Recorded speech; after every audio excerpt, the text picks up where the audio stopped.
Welcome everyone, welcome to the channel. तो क्या हाल है आप लोगों के? मौज मस्ती कर रहे हो कि नहीं? मौज मस्ती होती रहनी चाहिए। और आज ये आपके लिए बहुत ही स्पेशल वीडियो होने वाली है। क्यों? क्योंकि इस वीडियो को देखने के बाद ना यार तुम्हें पक्का बता रहा हूँ, गारंटी दे रहा हूँ, कोई और वीडियो को देखने की जरूरत ही नहीं पड़ेगी। क्लास 8 का साइंस का chapter 2 microorganisms friend and foe इतने तरीके से, इतने स्पेशल तरीके से आज हम इसे पढ़ेंगे ना कि एक एक चीज तुम्हारे दिमाग में डायरेक्टली बैठ जाएगी और ये भी सीख जाओगे कि आंसर कैसे लिखने हैं, है ना? तो बिना एक भी मिनट गवाए पूरे टाइम इस वीडियो में मेरे साथ बने रहना। और चलो चैप्टर को शुरू करते हैं। तो चलो जी, हमारे चैप्टर का नाम है माइक्रो ऑर्गेनिजम्स फ्रेंड एंड फो। तो क्या क्या चीजें हम इस चैप्टर में पढ़ेंगे? पहला ही टॉपिक आ जाता है कि भैया माइक्रो ऑर्गेनिजम्स होता क्या है, ये तो बता दो। देखो भाई, बहुत ही सिंपल डेफिनेशन पहले हिंदी में बताऊंगा, उसके बाद हम डिटेल में थोड़ा सा रीड करेंगे। माइक्रो ऑर्गेनिजम्स वो ऑर्गेनिजम्स होते हैं जो कि आप अपनी नॉर्मल आइज से देख ही नहीं सकते। आपको उसके लिए चाहिए क्या? एक माइक्रोस्कोप। तो दीज ऑब्जर्वेशन शो दैट हर जगह देखो micro these microorganisms or microbes are so small in size that they cannot be seen with the unaided eyes. Some of these such as fungus grow on bread, ये सारी चीजें। तो हमको क्या चाहिए होता है? इसके लिए चाहिए होता है हमको एक माइक्रोस्कोप। माइक्रोस्कोप से हम इनको अच्छे से देख सकते हैं, है ना? और ये वर्ल्ड में हर जगह प्रेजेंट है, आपकी बॉडी में भी है, हर जगह ये प्रेजेंट होते हैं। अब मेजर 4 तरीके के अलग अलग माइक्रो ऑर्गेनिजम्स होते हैं। कौन कौन से? Bacteria, fungi, protozoa and algae. इनके बारे में थोड़ा थोड़ा जानेंगे, बट इसके पहले एक चीज और जान लेते हैं कि माइक्रो ऑर्गेनिजम्स की पूरी फैमिली में ना एक विलन भी होता है, जिस विलन का नाम वी से ही है, वायरस। वायरस तो आपने सबने सुना होगा ना, कोरोना वायरस। तो इस वायरस के बारे में भी पढ़ेंगे। चलो सबसे पहले वायरस की बात करते हैं। वायरस भी क्या है? एक माइक्रोस्कोपिक ऑर्गेनिज्म है, यानी कि एक माइक्रो ऑर्गेनिज्म है। बट इसकी एक बड़ी खास बात है। इसकी खास बात क्या है? कि ये डेड और लिविंग के बीच में रहता है। क्या मतलब भैया? मतलब इसको आप डेड भी कह सकते हो और साथ में इसको लिविंग भी कह सकते हो। कैसे भैया, आप समझाओ। देखो मैं समझाता हूँ। ये बड़ा स्पेशल इसलिए है और खतरनाक है। क्यों? क्योंकि जब ये किसी भी इंसान की बॉडी से बाहर है, आउटसाइड है, तो ये एकदम डेड है। ये हिल भी नहीं सकता, चल नहीं सकता। बट गलती से अगर ये किसी इंसान के या किसी जानवर के या किसी के भी अंदर चला गया, लिविंग बॉडी के, बाप रे, तो ये एकदम से लिविंग हो जाता है और अपने जैसे और अपनी आर्मी बनाने लगता है और सामने वाले के अंदर बीमारियां भर देता है। जैसे कि कोरोना ने करा, जैसे कि कॉमन कोल्ड, इन्फ्लुएंजा, बड़ी बड़ी बीमारी, चिकन पॉक्स, ऐसी बहुत सी बीमारियां हैं जो किसकी वजह से होती हैं? वायरस की वजह से होती है। राइट? तो चलो वायरस के बारे में आई होप आपको काफी कुछ थोड़ा बहुत क्लियर हो गया होगा। ठीक है जी। अब हम थोड़ा अलग अलग चीज़ों के बारे में बात करेंगे। जैसे कि अब हम बात करेंगे बैक्टीरिया। फोटो देख लो भाई, फोटो से बहुत अच्छे से समझ में आता है। बैक्टीरिया देख लो कितने सुंदर सुंदर हो रहे हैं। यहाँ पे देखो, ये क्या है? एल्गी। एल्गी तो तुमने सबने देखी होगी भाई, काई जम जाती है ना, काई जमी होती है पानी के ऊपर, वो एल्गी होती है। प्रोटोजोआ देख लो इस तरीके के होते हैं, अमीबा, पैरामीशियम। भाई इनको ना बनाना है तुम्हें, कॉपी में बनाना है इनको, क्योंकि इनके डायग्राम आते हैं पैरामीशियम के, अमीबा के, है ना? सब बनाना सीखो।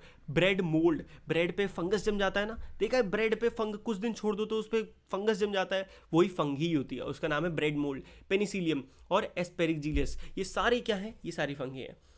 अब उससे पहले बात करते हैं वेयर डू ऑर्गेन और वायरस के भी एक दो फोटो देख लो। वायरस तो भैया बड़े सुंदर होते हैं। आपने कोरोना वायरस तो सबने देख लिया होगा, मुझे पूरा भरोसा है। अब बात करते हैं कि ये माइक्रो ऑर्गेनिजम्स कहाँ रहते हैं, कहाँ जीते हैं। पहली बात तो माइक्रो ऑर्गेनिज्म में be single celled like bacteria, some algae, some protozoa or multicellular and like many algae and fungi. सबसे पहले तो ये कॉन्सेप्ट समझो, ये क्या होता है भैया? सिंगल सेल्यूलर, मल्टी सेल्यूलर समझ नहीं आता। देखो भाई, हमारी ह्यूमन बॉडी है ना, ये बहुत सारे सेल से मिलकर बनी है। हमारे स्किन एक सेल्स हैं, पूरे मिला के उन्होंने स्किन बनाई। हमारी आंखें सेल्स हैं, बॉडी के अंदर के पार्ट सेल्स हैं, बाल सेल हैं, हर चीज सेल से मिलकर बनी है। सेल क्या है? हमारी बॉडी का सबसे छोटा पार्ट, है ना? सबसे छोटा पार्ट। अब हमारी बॉडी बहुत सारी सेल से बनी है, बट माइक्रो ऑर्गेनिजम्स की बात करें तो उनकी बॉडी सिर्फ एक सेल या 10-12 सेल इतनों से मिलकर बनी होती है। मतलब वो बहुत ही कम सेल के होते हैं, है ना? तो ज़्यादातर माइक्रो ऑर्गेनिज्म सिंगल सेल्ड होते हैं, जैसे कि बैक्टीरिया, कुछ एल्गी, कुछ प्रोटोजोआ और कुछ यहाँ पे मल्टी सेलुलर भी होते हैं। ठीक है? ये एनवायरनमेंट के किसी भी कंडीशन में रह सकते हैं, चाहे आपके पेट के अंदर हो, चाहे धूप में, गर्मी में, बरसात में, पानी में, जहां तुम सोचो। इवन इनसाइड वाटर भी ये रह सकते हैं। क्लियर? चलो जी, अब माइक्रो ऑर्गेनिजम्स एंड अस। अब हम बात करते हैं हमारे इंसान और माइक्रो ऑर्गेनिजम्स के बीच का क्या रिश्ता है। क्या वो हमें फायदा देते हैं या वो हमको नुकसान देते हैं? इन चीज़ों के बारे में जानेंगे। तो देखो, जनरली थोड़ा सा रीड करते हैं। माइक्रो ऑर्गेनिजम्स हमारी लाइफ में एक बड़ा इंपॉर्टेंट रोल प्ले करते हैं। उनमें से कुछ हमारे लिए बेनिफिशियल होते हैं और कुछ हमारे लिए बहुत ही ज़्यादा हार्मफुल भी होते हैं और बहुत डेडली डिजीज भी देते हैं। चलो डिटेल में पढ़ते हैं। डिटेल में पढ़ने के लिए सबसे पहला टॉपिक है हमारे पास फ्रेंडली माइक्रो ऑर्गेनिजम्स, यानी कि माइक्रो ऑर्गेनिजम्स जो हमारी मदद करते हैं बहुत सारी डे टू डे लाइफ में, जो शायद आपको अभी तक पता भी नहीं हो। आपके घर में दही बनता है ना, इवन सॉइल की फर्टिलिटी बढ़ाने में, और ऐसी बहुत सी चीज़ें हैं। चलो बात करते हैं। सबसे पहला भाई अल्कोहल, दारू। दारू तो आप सबने सुनी होगी ना, उसको बनाने में सबसे मेजर रोल होता है माइक्रो ऑर्गेनिजम्स का। ठीक है, वीट को या फ्रूट्स को सड़ाया जाता है, फिर उनमें माइक्रो ऑर्गेनिजम्स काम करते हैं अपना और उसको कन्वर्ट कर देते हैं अल्कोहल में। इसी तरीके से आपने ये तो सुना होगा ना कि सॉइल में जो मिट्टी है उसकी फर्टिलिटी बढ़ती है अगर उसमें क्या हो, माइक्रो ऑर्गेनिजम्स हो। नहीं तो ये तो पक्का आपने सुना होगा कि एक किसान का बेस्ट फ्रेंड कौन होता है, अर्थवॉर्म होता है ना, केंचुआ। तो भाई वो भी तो क्या एक ऑर्गेनिजम्स है। उसी तरीके से बहुत सारे छोटे छोटे माइक्रो ऑर्गेनिजम्स भी होते हैं जो सॉइल की फर्टिलिटी को बढ़ा देते हैं। बात करते हैं दही और ब्रेड बनाने में, ये बहुत काम आता है। दही क्या है, दूध में को आप थोड़ा सा दही डालो और उसको पूरी रात के लिए रख दो हल्का गर्म करके, और पूरा अगले दिन सुबह देखोगे तो दही बन जाएगा। ये क्या हुआ, क्योंकि उसके अंदर एक बैक्टीरिया था जिसका नाम था लैक्टोबैसिलस, जिसने पूरी रात में काम किया और उसने क्या कर दिया, पूरे दूध को बना दिया दही। तो इस तरीके से काम करते हैं ये माइक्रो ऑर्गेनिजम्स और हमारी हेल्प करते हैं। ईस्ट आपने सुना होगा ना, ईस्ट देखो होता क्या है, आटा गूंथती है मम्मी आपका, छोले भटूरे बनते कभी देखे होंगे तो उसमें इनो डाला जाता है या ईस्ट डाला जाता है, या केक बनता है तो उसमें ईस्ट डाला जाता है, उससे क्या फूल जाता है केक, है ना। तो ये सारे क्या है, ये माइक्रो ऑर्गेनिजम्स हैं जो बॉडी में जो किसी भी चीज़ को अलग अलग काम करते हैं, उनमें अलग अलग टास्क होता है इनका। अब बात करते हैं कमर्शियल यूज़ यानी कि भाई देखो अल्कोहल बनानी, वाइन बनानी है, या फिर आपको विनेगर बनाना है, एसिटिक एसिड बनाना है, ये बहुत सारी चीज़ें, शुगर बनानी है, ये सब किन से बनते हैं, ये सब बनाने में अलग अलग तरीके के माइक्रो ऑर्गेनिज्म यूज़ होते हैं। एक इंपॉर्टेंट चीज़ याद रखना, अल्कोहल बनाने के प्रोसेस को कहते हैं फर्मेंटेशन। इसमें क्या किया जाता है, alcohol as sugar, the smell of alcohol by sugar has converted into alcohol by yeast. This process conversion of sugar into alcohol. देखो शुगर को लिया जाता है और उसको कन्वर्ट कर दिया जाता है अल्कोहल में। शुगर यहाँ पे चीनी नहीं ली जाती है ना, बहुत सारी अलग चीज़ें जैसे कि फ्रूट्स में भी शुगर होती है या फिर वीट में शुगर होती है, इन चीज़ों को लिया जाता है और उसको कन्वर्ट किया जाता है। इसको डिस्कवर करा था लुईस पैस्टर ने। ओके जी, याद रहेगा। चलो आगे बढ़ते फटाफट। मेडिसिनल यूज़ तो मैं तुम्हें क्या बताऊँ, ऑलमोस्ट हर दवाई जो तुम लेते हो ना, एंटीबायोटिक्स, तबीयत खराब होगी डॉक्टर साहब के पास गए, डॉक्टर साहब बोले क्या भाई क्या हो गया, अरे डॉक्टर साहब बहुत तबीयत खराब हो गई, क्या यार एंटीबायोटिक खाओ, क्या डोलो खाओ, ये सारी चीज़ें क्या है, एंटीबायोटिक्स हैं। और ये किससे बनती हैं, ये बनती हैं बैक्टीरिया से, अलग अलग तरीके के, किससे, बैक्टीरिया से बनेंगी या किसी और मतलब जितने भी आपके माइक्रो ऑर्गेनिजम्स हैं ना, ये सब यूज़ होते हैं। देखो बैक्टीरिया से और फंगी से स्ट्रेप्टोमाइसिन और टेट्रासिलीन और एरिथ्रोमाइसिन, ये सारी बहुत ही फेमस दवाइयों की सॉल्ट हैं। दवाइयों के नाम नहीं है ये डायरेक्ट, ये क्या है, ये फॉर्मूलाज हैं, ये जो कंपाउंड हैं जो अलग अलग कंपनी यूज़ करती है, जैसे डोलो एक कंपनी है, सूमो एक कंपनी है जो इनको यूज़ करती है अपनी दवाइयों में। होता सबके अंदर सेम चीज़ है, ठीक है। एंटीबायोटिक यूज़ किए जाते हैं इवन जानवरों के खाने में भी, ताकि उनको बीमारी ना हो। क्लियर।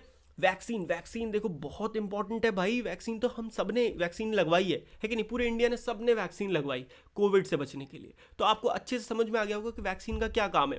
वैक्सीन हमारी बॉडी में किसी भी आने वाले वायरस या आने वाले हार्मफुल बैक्टीरिया की वजह से या फिर माइक्रो ऑर्गेनिजम्स के लिए एक ऑलरेडी बॉडी में एंटीडोट बना देती है।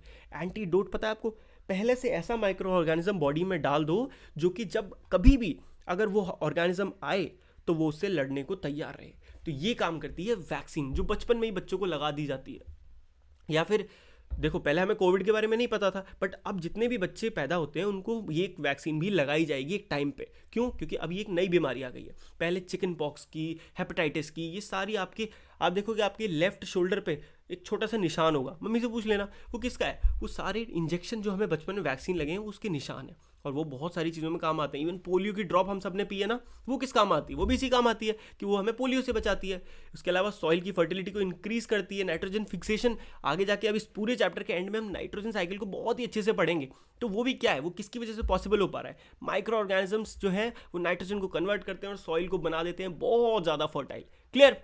चलो अगला है क्लीनिंग द एनवायरनमेंट। एक बड़ा अच्छा एग्जांपल देता हूँ। कभी आपने देखा है, कभी कभी रोड पे किसी डॉग की या कोई भी ऐसे जानवर की डेथ हो जाती है, कुछ दिन में देखोगे वो गायब हो जाएगा, कोई लेके नहीं चला जाता उसको। एक्चुअली छोटे छोटे माइक्रो ऑर्गेनिज्म उसको खा जाते हैं, खत्म कर देते हैं। इस तरीके से हमारी अर्थ में जितने भी डेड एंड डीकेइंग मैटर है, प्लांट की डेथ हो गई, इंसान की डेथ हो गई, या कुछ भी ऐसी चीज़ पड़ी है जो लिविंग थी कभी और अब वो डेथ हो गई, उसको गायब कर देते हैं, खा जाते हैं, डीकम्पोज कर देते हैं। यही कौन, माइक्रो ऑर्गेनिज्म, छोटे छोटे।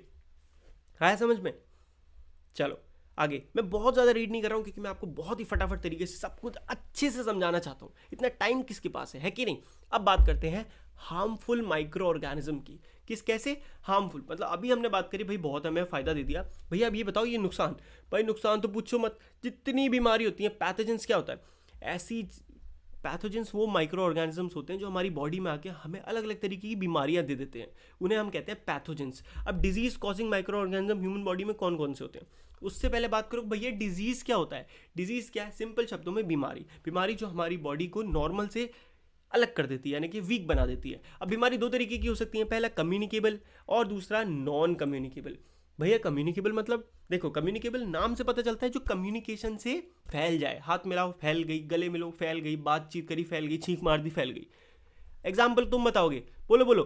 क्या? कॉमन कोल्ड ना, वेरी गुड, बहुत बढ़िया। टीबी, कॉमन कोल्ड, कॉलेरा, ये सारी बीमारियां कैसी हैं? ये कम्युनिकेबल है। अगर आप किसी से मिलो जुलोगे, और अच्छा एग्जाम्पल बताओ, मजा नहीं आया? Very good, Covid. कोविड एक बहुत ही ज़बरदस्त कम्युनिकेबल डिजीज़ है जिसकी वजह से हम सबको आइसोलेशन में रख दिया गया था। जिसको कोविड हुआ था 15-15 दिन के लिए, गलती से भी आसपास नहीं आ जाना। अब वहीं पे अगर आप बात करो नॉन कम्युनिकेबल डिजीज़ की, तो वो इतनी बढ़िया होते हैं, जैसे हार्ट अटैक हो गया, जैसे बीपी की प्रॉब्लम। भाई आप हाथ मिलाओ, गले मिलो, साथ रहो, जो करना है करो, बट वो बीमारियां फैलती नहीं है एक इंसान से दूसरे इंसान में। ठीक है, तो समझ में आ गया होगा डिफरेंस आपको कम्युनिकेबल और नॉन कम्युनिकेबल का। बहुत ही सिंपल है, राइट। अब बात करते हैं कैरियर्स की। भैया कैरियर क्या होता है? कैरियर तो साइकिल के पीछे होता है हमारे। अरे वो वाला कैरियर की बात नहीं कर रहा हूँ यहाँ पे बात हो रही है कैरियर माइक्रो ऑर्गेनिजम्स की। देखो भैया, पैथोजेंस के बारे में मैंने आपको बताया था। पैथोजन वो माइक्रो ऑर्गेनिज्म होते हैं जो हमारी बॉडी के अंदर डिजीज को लेके आते हैं। तो भाई कोई भी ऐसा माइक्रो ऑर्गेनिज्म जो हमारी बॉडी में डिजीज लेके आ रहा है, वो क्या काम करेगा? वो कैरियर का ही तो काम करेगा। अब ये कैरियर बहुत चीज़ें हो सकती हैं। चिड़, आपने कभी देखा है मक्खी? मक्खी देख गंदी होती है, कहीं आप गंदगी पड़ी है उस पर बैठेगी, फिर आके हमारे ऊपर बैठ जाएगी। तो उसके पैरों पे गंदगी लगी हुई थी, गंदे माइक्रो ऑर्गेनिजम्स लगे हुए थे, वो आके हमारी बॉडी पे आए, अंदर घुस गए। मक्खी ने किसका काम करा? मक्खी ने काम करा एक कैरियर का, वो बीमारी ले आई हमारे अंदर। Anopheles mosquito, Anopheles female mosquito कौन सी होती है? जो हमारी बॉडी में क्या मलेरिया ले आती है, जो मलेरिया हमारी बॉडी के अंदर डाल देती है। वहीं female Aedes mosquito dengue, dengue सुना हुआ? डेंगू हो गया। ये सारे मच्छर हैं अलग अलग तरीके के। भाई इनके काटने से कुछ नहीं होता। आप सोचोगे मच्छर ने काट लिया, नहीं, एक्चुअली में हो क्या रहा है? एक्चुअली में ये कहीं और से बैठ के एक माइक्रो ऑर्गेनिजम्स इनके अंदर आ गया, जो इन्होंने हमारी बॉडी में ट्रांसफर कर दिया, और वहीं से सारा प्रॉब्लम शुरू हो गया। क्लियर? अब आपको समझ में आ गया। इससे बचने के लिए क्या कर सकते हो भाई? कहीं पानी इकट्ठा रहो, उसको मत होने दो। मच्छरों को जितना हो सके कम ब्रीडिंग होने दो। ये अच्छे से चार्ट याद रखना, पढ़ लेना, मतलब एक बार यार, इंपॉर्टेंट है। सिंपल सी बात है, सारी बीमारियों के नाम दे दिए। टीबी, मीजल्स, चिकन पॉक्स, ये सब किससे होते हैं? Bacteria, virus. Mode of transmission यानी कि कैसे फैल सकते हैं? हवा से फैल सकते हैं, एयर से, एयर कॉन्टैक्ट, ये सारी चीज़ें। इसमें आप कोविड भी डाल सकते हो अपनी तरफ से। चलो ये हमने अच्छे से पढ़ लिया इसके बारे में। एंथ्रैक्स भी याद रखना भाई, बहुत सारी ऐसी बीमारियां हैं जो जानवरों में हो जाती हैं माइक्रो ऑर्गेनिजम्स की वजह से। जैसे कि एंथ्रैक्स हो गया, या फिर आपने रिंग वॉर्म, एक बीमारी होती है कुत्तों में हो जाती है, जो बहुत ही खतरनाक होती है। उनके अंदर बहुत ऐसे कीड़े पड़ जाते हैं। ये सारी क्या है? ये माइक्रो ऑर्गेनिजम्स की वजह से बीमारियां फैल जाती हैं जानवरों में। अभी हमने यही डिजीज के बारे में पढ़ा। अब हम प्लांट्स, इवन प्लांट्स में, ना केवल जानवरों में, माइक्रो ऑर्गेनिजम्स तो हर जगह भाई बीमारी फैला सकते हैं। पोटैटो में, राइस में, किसी भी चीज़ खाने में, सड़ने में, खाना सड़ जाता है भाई, है ना। फूड पॉइजनिंग, देखो अगला ही टॉपिक क्या है? Food poisoning. फूड पॉइजनिंग क्या होता है? खाने को आप 2-4 दिन छोड़ दो, 2-4 दिन के, एक पूरे दिन छोड़ दो गर्मी में, उसको प्रिजर्व मत करो। प्रिजर्व मतलब उसको सही से रखना। तो क्या होगा? उसमें माइक्रो ऑर्गेनिजम्स पड़ जाएंगे, वो सड़ जाएगा, उसको खा के तुम्हारी बीमारी आ जाएगी, तुम्हारा पेट खराब हो जाएगा, और बहुत सी प्रॉब्लम हो सकती है, इवन डेथ भी हो सकती है, क्योंकि उसके अंदर टॉक्सिक सब्सटेंस बन जाते हैं। हो क्या रहा होता है? देखो भाई, खाना जो हम बनाते हैं, जो हम चीज़ें यूज़ करते हैं, वो केमिकल्स हैं अलग अलग तरीके के, कुछ नेचुरल हैं, कुछ केमिकल हैं। वहीं पे माइक्रो ऑर्गेनिजम्स पड़ गए, उन्होंने उस केमिकल जो उसकी चीज़ में पार्ट था, उसको क्या बना दिया? उसको उनको टॉक्सिक, जहरीला कोई भी सब्सटेंस बना दिया। अब वही तुम्हारी बॉडी के अंदर चला गया, तो क्या होगा? बहुत बीमार पड़ जाओगे, और कुछ भी हो सकता है। समझ रहे हो ना? चलो अगला है फूड प्रिजर्वेशन। अब भैया आपने फूड पॉइजनिंग तो बता दिया, ये तो बताओ बचेंगे इससे। अब बता रहा हूँ ना, आराम से सुनो। फूड प्रिजर्वेशन एक बहुत सिंपल सिस्टम है, ट्रिक नहीं बोलूँगा। क्यों? क्योंकि फूड प्रिजर्वेशन के अंदर बहुत ही सारी चीज़ें आ जाती हैं। फूड प्रिजर्व करना यानी कि भैया फूड को बचा के रखना, इसके बहुत से तरीके हैं, एक एक करके बात करते हैं। पहला है केमिकल मेथड। केमिकल मतलब बाजार जाओ, भैया फूड प्रिजर्वेटिव दे दो, भैया को 50 रुपये दो, भैया ने दे दिया, ले आओ, उसको फूड में डाल दो, फूड बच गया। ये क्या है, केमिकल मेथड है। अलग अलग कंपनीज हैं जो केमिकल यूज़ कर रही हैं और प्रिजर्वेटिव्स बना रही हैं जो कि आपके खाने को बचा सकते हैं। क्लियर, सिंपल मेथड है, इसमें ज़्यादा डीप में नहीं जाना। जो बहुत सारी चीज़ें, स्क्वाशेस, जैम, ये बताओ जैम आप घर पे लेके आते हो, बहुत दिन रखा रहता है, ख़राब नहीं होता ना। स्क्वैश पीते हैं ना पानी में मिला के, स्क्वैश पिया, वाह, तो वो भी क्या है, प्रिजर्वेटिव है, ऑलरेडी वो प्रिजर्व्ड है। ये सारी चीज़ें आपको केमिकली यूज़ हो रही है, बड़ी बड़ी कंपनी यूज़ कर रही हैं। बात करते हैं बाय कॉमन सॉल्ट। अचार, भैया अचार खाते हैं, अचार बहुत खट्टा होता है, अचार में भर भर के नमक होता है, भर भर के नमक होता है अचार में, है ना। गाजर का अचार, नींबू का अचार, उसमें खूब नमक क्यों डाला जाता है, तेल डाला जाता है उसमें खूब सारा भर भर के, क्यों, क्योंकि कॉमन सॉल्ट जो हम नॉर्मली घर में यूज़ करते हैं ना, सॉल्ट और क्या, कॉमन सॉल्ट और तेल, ऑयल, ये दोनों बहुत भयंकर लेवल के प्रिजर्वेटिव हैं। मतलब अगर आपने किसी में तेल डाल दिया ना भाई, वो चीज़ ख़राब नहीं हो सकती, पक्की बात है ये चीज़, है ना। आप कभी देखो, जो आप अचार यूज़ करते हो वो कभी ख़राब नहीं होता है कि नहीं। इसी तरीके से शुगर भी काम करती है, जैम, जेली, जेली देखिए ना, स्क्वैश, ये सारी चीज़ें किससे प्रिजर्व करी जाती हैं, शुगर से। इनके अंदर दबा के शुगर होता है, इसीलिए ये कभी ख़राब नहीं होती। कभी का मतलब ऐसे नहीं कि ज़िंदगी भर नहीं होंगी, मतलब इनका टाइम बढ़ जाता है, ड्यूरेशन बढ़ जाता है ख़राब होने का, थोड़ा टाइम बाद होंगी, तब तक इंसान खा ही लेगा। क्लियर। बात करते हैं प्रिजर्वेशन, ऑयल और विनेगर। बता दिया मैंने आपको, ऑयल डाल दो या विनेगर डाल दो, सेम काम होता है। हीट और कोल्ड ट्रीटमेंट के कुछ चीज़ें आपने ऐसे देखी हैं, जो दही पनीर एकदम पैक करके, दूध की थैली आती है अमूल की, एकदम पैक्ड होती है ना। ऐसा तो नहीं उसमें छेद हो रहे हैं पहले से ही, इसलिए नहीं कि वो दूध निकल जाएगा बाहर, इसलिए क्योंकि उसको एक फिक्स टेम्परेचर पे जाके उसको पैक कर दिया जाता है ताकि वो रुके रहे। और इसी प्रोसेस को कहते हैं पास्चराइजेशन। इसमें क्या करा जाता है, गर्म करो, एकदम से ठंडा करके और टक से सील कर दो, इसे कहते हैं पास्चराइजेशन। ठीक है, और उसके बाद स्टोरेज और पैकेजिंग करनी होती है अच्छे से। Next topic is nitrogen fixation.